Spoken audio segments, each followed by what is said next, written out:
name. Amen. Amen.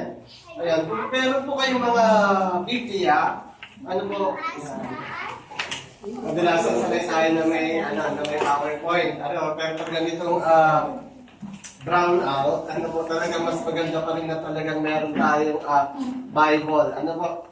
Ayan. Buksan po natin sa Santiago, chapter 1, verse 2 hanggang 4.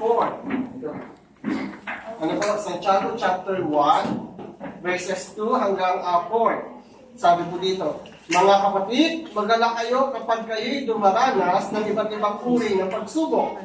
Dapat ninyong malaman na nagiging matatag ang inyong pananampalataya sa pamamagitan ng mga pagsubok. At dapat kayong magpakatatag hanggang wakas upang kayo'y maging ganap at walang lang. Ayan po pag yung mga latang ito. Ano po? Kung titingnan natin sa verse 2, sabi po dito, mga kapatid, magalak kayo kapag kayo'y dumaranas ng iba't ibang uri ng pagsubok. Ano, napakadaling pag-usapan ng kagalakan pag maayos ang ating buhay. Hindi po ba? Madaling sabihin pagka wala po tayong pinagdadaan ng problema. Ano po, nagagalak tayo. Kung sabihin natin masaya ang buhay, ano po, maganda ang buhay, maayos ang ating buhay. Ano po, pero kaya ba nating magalak? Ano po, pag tayo nakakaranas ng problema? Ano po, pag tayo dumaranas ng kawalan, ano po ba, makikita pa din ba, mababakas pa din ba sa ating mga mukha na tayo po ay merong kagalakan? Ano po, makakatawa pa ba tayo? O ang ating mukha, pag tayo may problema ay hindi na may paliwanag? Ano po, kadalasan ito po yung realidad. Ano po, kahit maliit lang na bagay, nagbabago talaga yung ating aura. Ano po, kapag hindi maganda, ano po yung sitwasyon? Ano, minsan naiinis tayo, minsan nagagalit tayo. Ano, minsan hindi natin alam kung atin pong gagawin, minsan naiiyak tayo. Ano, pero kakaiba. Ano po yung sinasabi po, dito sa aklat ni Santiago. Sabi niya, paalala niya sa mga mananampalataya, ano po, ay magalak kayo. Ano po, kapag kayo ay dumaranas ng iba't ibang pagsubok. So number 1 po, joy in facing trials of many kinds. Ano po, kagalakan, ano po, or dapat tayong magalak, ano po, ano man yung ating kinalalagyan. Naalala ko po si Apostol Pablo, ganun din po ang kanyang sulat, ganun ang kanyang paalala sa mga mananampalataya. Ano po, magalak kayong lagi. Ano po, at nung simulat ko ni Apostol Pablo, hindi maganda ang kanyang kalagayan, hindi maganda ang kanyang sitwasyon. Pero ang paalala niya, magalak kayo lagi. Ano, bakit po kaya sa mga ganitong kalagayan ay kaya pa rin natin magalak? Paano natin masasabi na sa mga ganitong sitwasyon ay kaya pa rin natin maging masaya? Ano po, sa akin po bilang tao, ano po, medyo alanganin, medyo mahirap. Ano, pero pag tayo po nasa sa Diyos, ano po, walang imposible. Ano po, magagawa natin yung bagay nito. Bakit po? Sapagkat ito'y bunga ng banal na spirito. Ano po, kung babasahin natin sa Galatians, ano po, sabi doon, ang bunga ng espiritu ay pag-ibig. Next, kagalakan. Ano ba ibig sabihin? Nandoon nakapanood sa bunga ng Espiritu. At nasa saan po ang banal na Espiritu? Ano po? Nasa bawat mananampalataya. So kung nasa sa atin po ang banal na Espiritu, ano po, hindi natin masasabi na pag pangit ang ating nararanasan ay hindi natin kaya maging masaya. Bakit po? Nasa sa atin ang banal na Espiritu. Ano po? At sa banal na Espiritu, naroon po yung bunga. Ano po? Pero kagalakan. Kaya hindi natin masasabi na pangit ang buhay, hindi ko kaya maging masaya. Hindi natin naikakatwiran, ano po, pag hindi maganda yung nararanasan natin, ay hindi na natin kaya maging masaya. Ano po, sa katotohanan, kaya natin maging masaya kung nasa sa atin, ano po ang banal na Espiritu. Ano po, at masasabi natin na isang tao ay anak ng Diyos, ano po, kapag siya ay pinangungunahan ng banal na Espiritu. Kapag nasa isang tao ang banal na Espiritu, ibig sabihin po, siya ay mananampalataya o siya ay anak ng Diyos. Ano po, at sa banal na Espiritu, meron pong bunga. Ano, at isa yan ay kaganapan. Ano, so masasabi natin, ano, kaya siguro nasabi ng sumulat, ano po, maganda kayo kapag kayo nagdaranas ng iba't ibang pagsubok. O the main reason kung bakit tayo dapat magalak. Pero yung isa, unang-una po, higit sa lahat, sapagkat yan ay bunga ng banal na Espiritu. Ano po, nasa sa atin ang banal na Espiritu, so huwag natin kakalimutan, kaya nating magalak. Ano po, kung tayo maranasan ng iba't ibang pagsubok. Ayan. Pangalawa po, ano, sa mga ganitong bagay, sa mga ganitong sitwasyon, ano po kapag tayo nagdaranas, ano po ng iba't ibang pagsubok, tayo nakakaranas, maaaring problema, maaaring kawalan, maaaring karamdaman, ano po, dito natin nakikita na ang biyaya ng Diyos ay sapat. Amen. Inuulit ko po, na sa mga ganitong kalagayan, sa mga ganitong sitwasyon, sa mga ganitong hamon ng buhay, dito po natin nakikita yung magkilos ng Diyos. Amen. Ano ba, minsan pagka maayos ang ating buhay, minsan hindi natin naaalala kung gaano mabuti ang Panginoon. Ano ba, kasi madami tayong ginagawa. Nagsasaya tayo minsan physically. No? At minsan nakakaligtaan natin na ito din ay biyaya ng Panginoon. Ano, pero kadalasan, pag humaharap tayo sa mga hamon, pag humaharap tayo sa mga challenges, ano po sa ating buhay, pag nalalagay tayo sa, sabihin na natin, hindi magandang bahagi, ano po ng ating buhay, doon natin nakikita kung paano talaga kumilos ang Panginoon. Ano, minsan nagdanas tayo ng sakit. Ano po, doon masigit po nakikita kung gaano kabuti ang Panginoon kapag tayo po ay lumakas, kapag tayo po ay gumaling. Hindi po ba? Pero pag minsan maayos ang ating kalagayan, simple lang, pati ang ating panalangin. Salamat Panginoon. Kung may mga ibang tao na talaga na-appreciate nila pagka maayos ang kanilang buhay. Ano po, ganun pa din yung kanilang pananalangin. Pero kadalasan po talaga, ano po, pag maganda ang kalagayan ng buhay ng tao, nagiging simple na din yung kanyang paglapit sa Panginoon. Pero sa time, ano po, na medyo dumadanas ng pagsubok, doon mas lalong lumuluhod. Ano po, at doon mas nararanasan, ano po, yung biyaya, ano po, yung katapatan, doon mas nararanasan yung kapangyarihan ng Panginoon. Ano po, paano natin masasabi na ang Diyos ay mabuti? Ano, paano natin nasasabi na ang Diyos ay kaya magpagaling kung hindi tayo nagkasakit, tapos tayo ay gumaling? Ano, paano natin masasabi na tayo ay tumutulungan ng Panginoon? Ano po, kung minsan hindi tayo nagdanas, ano po, ng iba't ibang mga pagsubok? Kaya nga po, minsan pag nakikinig tayo ng mga patotoo, di ba nagsisimula siya dun sa experience na hindi maganda? Eh sa kahuli-hulihan, dun mo sasabihin, nagpapasalamat ako sa Panginoon sapagkat binigyan niya ako ng kalakasan. Ano po, minsan sasabihin natin, hindi ko sa mga patotoo, di ba? Kung nakikinig tayo, may time na hindi ko na alam ang aking gagawin. Pero salamat sa Panginoon, binigyan niya ako ng karunungan, ng kaalaman. Ano ba, tinuruan niya ako, ginahit niya ako at sa kahuli-hulihan, doon po nakita kung gaano kadakila ang Panginoon. So hindi po talaga natin pwede sabihin na pag tayo nagdaranas ng pagsubok ay parang wala na lahat. Kung nakasimangot na tayo palagi, kaya pa din natin maging masaya kung iisipin, kung mas magiging positibo po tayo. Amen po. Ayan. Una po, ito'y bunga ng banal na Espiritu, yung kagalakan. Kaya tayo dapat magalak, anumang sitwasyon, anumang bahagi ng ating buhay, yung ating pong pinagdadaanan. Pangalawa, ang biyaya ng Diyos ay sapat. Mas nararanasan natin, or mas nakikita natin minsan, yung talagang kanyang katapatan. Nakikita natin yung kanyang kapangyarihan sa mga ganitong sitwasyon. Kung titignan po natin yung kalagayan ng mga apostol noong una, habang binabasa natin yung mga verses, di ba pag nalalagay sila doon sa mga alanganin, doon natin nakikita yung grabing kapangyarihan ng Panginoon.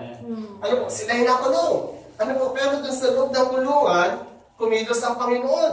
No, may pangyayari po na sila'y pinalaya, nakalabas ng kulungan, ano po, ng hindi, walang ibang bumubukas. Ano po, kundi anghel.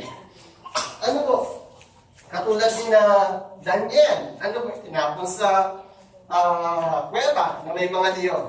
Ano po, katulad ni na Sadra, Meshach at Abednego. Ano po, tinapon sa naglalagablab na apoy. Ano po, kung hindi nila naranasan yun, di ba? Parang hindi nila masasabi na, wow, grabe ang kapangyarihan ng Panginoon. Ano po, ganun din sa ating mga buhay. Ano po, minsan, naiisip ba natin na pag dumaranas na tayo ng medyo mabigat-bigat na pagsubok, ano po, nakikita ba natin kung ano yung gagawin ng Panginoon sa ating buhay? Maaaring sa kanilang pananaw, mas excited sila, ano po, na dumaan sa mga ganitong sitwasyon. Bagamat sa panahon natin ngayon, parang, Lord, mas maganda na maayos yung aking buhay.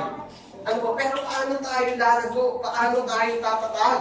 Ano po sa ating pananampalataya? Ano po kung hindi tayo magdaranas ng iba't ibang pagsubok? Ayan na po yung sa pangalawa. Una, ano po, maganap tayo kung tayo dumaranas sa iba't ibang pagsubok. Pangalawa po sa verse 3, sabi dito, dapat ninyong malaman na nagiging matatag ang inyong pananampalataya sa pamamagitan ng mga pagsubok. Yan, isa din pong reason kung bakit tayo dapat maging or magalak. Ano po, kung tayo dumaranas, ano po ng iba't ibang pagsubok, sapagkat sa pamamagitan po nito tayo nagiging matatag. Ano po, hindi natin masasabi na tayo nag-grow na sa ating pananampalataya kapag walang testing.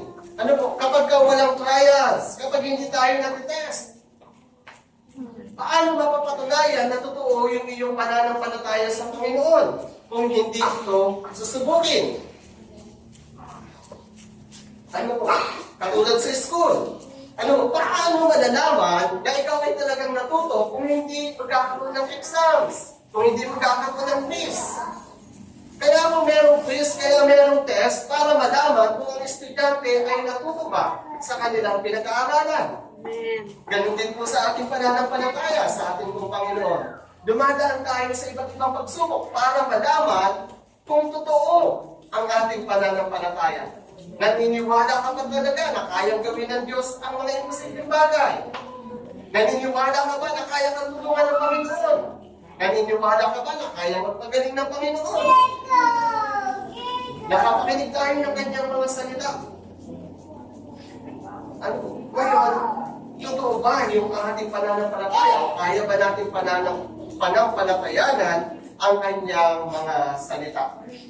Ano po? Yan. Pag-aralan natin, ano po? Trials of faith or test of faith. Ano po? Lagi natin tatandaan, ano po? Na ang ating pananampalataya ay laging dumadaan sa pagsubok or dumadaan sa test. Pero ano po ba yung pananampalataya? Sabi sa Hebrews chapter 11 verse 1, ano po, ang pananampalataya ay paniniwala sa mga bagay na hindi pa natin nakikita. May paniniwala na ang mga bagay na hindi natin nakikita ay mangyayari. Sa ang pananampalataya ay nandoon pa lang sa mga bagay na hindi natin nakikita. Ano po, pag nakita na natin, ano po yung ating pinapanampalatayanan, yan po ay katugunan na. Ano po, pero ang pananampalataya ay ito ay sa mga bagay na hindi pa natin nakikita. Ano po, kaya bang gawin ng Panginoon yung kanyang mga sinabi? May salita po tayong narinig. Ano po, mangyayari kaya ang salita ng Panginoon? Tayo pinananalangin ng ng lote, ng lupa. Tayong nananalangin na isang araw tayo ay lalabas. Ano po, na hindi na tayo dito. Or magkakaroon ng mas malaking building. Hindi po ba? Siguro sa time na yun, may generator na din tayo. Kahit brown out, magdire-diretso. Ano ba, hindi tayo mahihirapan. Ano po, siguro, mas may aircon na din. Ano po, so, Kaya ba natin paniwalaan? Ano po yung salita ng Panginoon na kanyang sinabi? Mapanghahawakan ba natin? Ano po? Hindi pa natin nakikita, pero ang pananampalataya, ikaw ay naniniwala na isang araw, ito po ay mangyayari. Yan yung pananampalataya. At saan po nagsisimula ang pananampalataya? Saan po nagsisimula ang pananampalataya? Sabi po sa Roma, ang pananampalataya ay nagsisimula sa pakikinig. Ano po? Sa pakikinig ng salita ng Panginoon. Napakahalaga po na meron tayong dapat napapakinggan. Pag wala tayong napapakinggan, wala tayong mapapanampalatayanan sapagkat ang pananampalataya ay nagsisimula sa pakikinig. Ano po? Napakahalaga ng pakikinig sapagkat yan nagsisimula ang pananampalataya. Ano po? Ano yung mga sinabi ng Panginoon na kanyang gagawin na iyong pananampalatayanan? Na iyong panghahawakan? Ano po? May natatandaan po ba tayo? Ano po? Or ang natatandaan lang natin ay ang Panginoon ay muling magbabalik. Ano po? Yun na lang ang ating pinapanampalatayanan. Pero sa ibang mga bagay, laging nangungusap po ang Panginoon. Kahit po sa mga oras na ito, ang Panginoon ay nangungusap. Kapag sabi nga ni Pastor Mark, ni Dr. Mark, ano po, last Sunday, no, sa mga nandito, ano po, kapag tayo ay nananalangin, ano po, tayo nakikipag-usap sa Diyos. Pag tayo nagbabasa ng kanyang Biblia, pag tayo nagbabasa ng Biblia, ang Diyos ang nangungusap sa atin. Binabasa po ba natin ang ating mga Biblia? Ano po? Kasi sa ganyang paraan, ano po, nangungusap ang Panginoon. Minsan, may mga ginagamit siyang ito, may mga ginagamit siyang tao, ano po, para dalhin ang mensahe ng Panginoon. Pero higit sa lahat, dapat araw-araw, nagbabasa tayo ng Bible. Sapagkat sa pamamagitan niyan, maaaring nangungusap sa atin ang Panginoon. Sa mga talatang ating nabasa, nangungusap ang Panginoon. Ano po? And pag nangusap sa atin ng Panginoon, yan po yung ating pananampalatayanan. Yan po yung ating panghahawakan. Sapagkat yan ay salita ng Panginoon. At ang salita ng Panginoon ay hindi po mababago. Ayan. Pinagkakalan lang po natin ano po kung ano yung pananampalataya. Ano po? And tayo po ay nasa trials of faith, or test of faith. Ano po? Doon nagsisimula yung pananampalataya. Ngayon, meron na tayong napakinggan. Ano po, nagbabasa tayo ng Biblia, nakikinig tayo sa mga nagdadala ng mensahe ng Panginoon. So, meron na tayong pinanghahawakan. Ngayon po, itong ating pinanghahawakan, itong ating pinapanampalatayanan, ito po ay dumadaan sa iba't ibang pagsubok. Sa iba't ibang text. No, sabi po dito sa saan ba yun? Sa 1 Peter chapter 1, verse 6 to 7, ano po, paki-book nyo na lang, sulat, and pwede nyo pong basahin, ano po, sa inyong mga tahanan. Pero pinapahayag doon, ano po, na ang ating pananampalataya ay dumadaan sa iba't ibang pagsubok, ano po, kung paano ang ginto ay dinadalisay. Kaya hindi ang ating pananampalataya, sabi doon, na higit pa kaysa sa ginto. Ano po, ibig sabihin, dumadaan tayo sa mga pagsubok upang tayo dalisayin, upang makita kung gaano katotoo ang ating pananampalataya. Ano po? Isang napakagandang halimbawa po nito, ano po, ay si Abraham. Si Abraham po ay pinangakuan, ano po ng Panginoon, ano po ng anak. At dumating po ang time na natupad yung sinabi ng Panginoon. Siya po ay nagkaroon ng anak. And one time, sinubok ng Panginoon ang pananampalataya. Ano po ni Abraham? Tandaan po natin, ang pangako ng Panginoon kay Abraham ay magkakaroon siya ng anak. Ano po, at ito ay magiging isang malaking bansa. Yun po ang pangako ng Panginoon kay Abraham. At dumating yung time na ipinagkaloob si Isaac. Ano po, and sa panahon yun, ano po, makikita natin na talagang mahal ni Abraham si Isaac. Ngayon po, sinubok ng Panginoon kung totoo ang pananampalataya ni Abraham, kung totoo ang pagtitiwala ni Abraham sa kanya. Ang sabi ni Lord, Abraham, ihandog mo si Isaac. Ano ang gagawin ni Isaac? Ni Abraham? Yung kanyang pinakamamahal, yung ipinangako sa kanya ng Panginoon ay sasabihin ng Panginoon, ay handog mo siya sa akin. Ano po? Pero makikita natin na sa text na ito nagtagumpay si Abraham. Sumunod siya sa kung ano ang sinabi sa kanya ng Panginoon. Sapagkat ito ang kanyang kaisipan. Ano po? Kaya ibalik sa kanya ni Lord si Isaac. Sapagkat yun yung pangako sa kanya ng Panginoon, yung kanyang pinangahawakan. Pagkakaluhan siya ng anak. And ibinigay sa kanya si Isaac. Ngayon, ang kanyang kaisipan, kahit ihandog ko siya, ano po, kay Lord, ano po, kaya niyang ibalik sa akin. Sa madaling salita, parang kayang buhayin ni Lord, hindi si Isaac. Kami yung kanyang pananampalataya. Ibig sabihin po, bawat sa atin po pananampalataya, ito po ay dumadaan sa pagsubok. Ito po ay dumadaan sa test. Ano po? Totoo ba yung ating pananampalataya? Totoo ba yung ating paniniwala kay Lord? Madami nagsasabi na sila'y may pananampalataya sa Panginoon. Madami nagsasabi na sila'y naniniwala sa Panginoon. Pero pag dumaan na sa test, madami po ang nalalagyan. Madami yung una, talagang sobrang init sa paglilingkod. Pero one time dumaan sa pagsubok, hindi nila napagtagumpayan. Hindi po sa inyo nakakalungkot. Pero dapat maging totoo ang ating pananampalataya. Sabi dito, dapat ninyong malaman na nagiging matatag ang inyong pananampalataya sa pamamagitan ng pagsubok.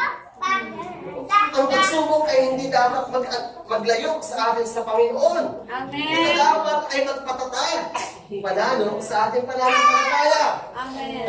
Inuulit ko po, yung mga pagsubok na ating nararanasan ay hindi yan dapat yung nag-aalis sa atin sa Panginoon. Dapat pag may pagsubok tayo, maganap tayo sapagkat sa pamamagitan nito, makikita natin, tayo ay lalo palalo, tayo ay mas tatatag pa sa ating pananampalataya.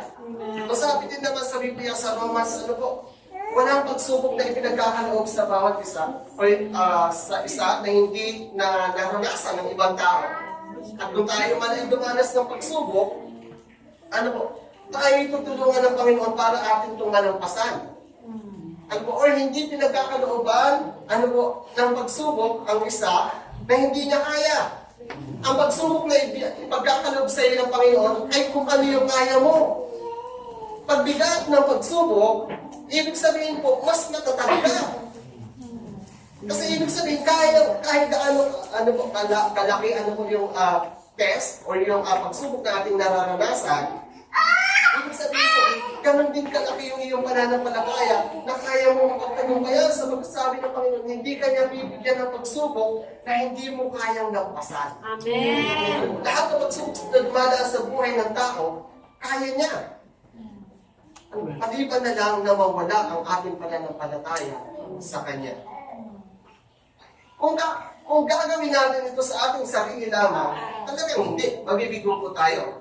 Pero nandiyan po ang Panginoon. Nandiyan ang banal na Espiritu. Na laging gumagabay sa atin. Na laging sumasama sa atin. Sabi din ni Lord, sapat ang aking tulong para mapagpapagayan mo ang mga bagay na yan. Amen. Madaan po tayo sa iba't ibang mga pagsubok. Or ang mga pagsubok po ay nagpapatatag pa sa ating pananampalataya. Ayan, panghuli po, sa verse 4, sabi po dito, at dapat kayong magpakatatag hanggang wakas upang kayo maging ganap at walang pagkukulang. Pagpapatuloy, and perseverance. Hindi po pwedeng sa kalagitnaan tayo hihinto. Ang pananampalataya po ay tuloy-tuloy. Ang pananampalataya po ay dire-diretso. Sa perseverance po, dapat tayo ay nag-stand. Stand firm until the end. So hanggang huli, sabi po sa Matthew chapter 24 verse 13, ang nagtsatsaga hanggang sa huli, or ang magtsaga hanggang sa huli, or ang magtitiis hanggang sa huli, ay siyang maliligtas. Ibig sabihin, walang dapat sumuko. Hindi pwedeng nagsimula tayong tumakbo, tapos sa kalagitnaan, tayo ay titigil. Hindi po ganon. Tayo po dapat ay magpatuloy, maging matibay, maging matatag. Hindi yung matatag lang tayo sa simula, sa umpisa. Pagdating sa kalagitnaan, titigil. Pwede po tayong madapa. Pero huwag tayong titigil. Amen. Huwag tayong hihinto dun sa pagkakadapa. Amen. Tatayo tayo, at magpapatuloy. Yes. Maaaring matatalisod ulit tayo, madadapa. Pag nadapa tayo ulit, magpatuloy hanggang sa huli. Amen. Sabi dito, sa banda mo din. Ayan. Magpakatatag hanggang wakas upang kayo maging ganap at walang pagkukulang. Doon po tayo nagmamature. Amen. Doon natin masasabi na tayo ay buo. Yes. Nagiging ganap. Ang ating pananampalataya kapag tayo po ay nagpapatuloy.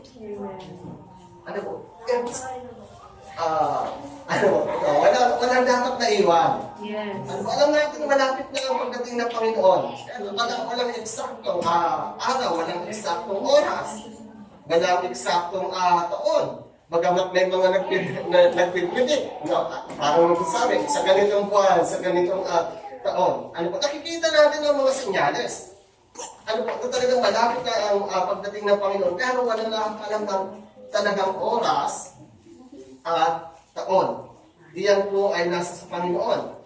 Pero tayo po ay dapat nagpapatuloy. Inulit po, dito sa ating pinag-aaralan, maganap tayo kapag tayo ay dumaranas ng iba't ibang pagsubok. Sa mga pagsubok na ito, nakikita natin ang biyaya ng Panginoon. Amen. At nandiyan ang bunga ng banal na Espiritu na nagbibigay sa atin ng kagalakan, ng kapayapaan, sa mga ganitong sitwasyon. At ang biyaya ng Panginoon ay sapat. Pangalawa po, dumaranas tayo ng iba't ibang pagsubok. Or ang ating pananampalataya ay tinigas. Sapagkat ang ating pananampalataya ay higit pa kaysa sa ginto. Amen. At sa pamamagitan ng mga pagsubok, tayo po ay tumalago, tayo po ay tumatatag sa ating pananampalataya. Amen. At pangatlo po, na tayong lahat ay magpatuloy. Amen. Walang hihinto sa kalagitnaan. Sabi ko Amen. kanina, maaaring tayo mapagod, maaaring tayo matalisod, maaaring tayo madapa. Pero bangon at patuloy. Amen. Tayo manalangin. Amang banal, kami pinagpapasalamat sa umagang ito. Salamat Lord sa inyong mga salita na patuloy na nagpapaalala sa amin, Panginoon. Ang aking pong dalangin, Lord, na patuloy pa kaming lumago sa aming pananampalataya, na ang bawat isa sa amin ay makapatuloy, Lord, at nawa, Panginoon, kung kami man ay dumaan sa mga pagsubok, Lord God, kung ang aming pananampalataya, Lord, ay dumaan sa mga pagsubok, Panginoon, dalangin ko, Lord, na talagang yung kagalakan na nagmumula sa inyo, Lord, ay aming maranasan at mas maging resiptibo kami, Panginoon. Alam namin, Lord, na kami hindi niyo iiwan, na kami hindi niyo pababayaan. Nawa ito, Lord, ay magdulot pa sa amin ng katatagan at ang bawat isa sa amin, Panginoon, ay patuloy, Lord, hanggang sa inyong muling pagbabalik. Hindi ko, Lord, kami nagpapasalamat. Ito ang aming dalangin. In Jesus' name, Amen. Amen. Amen.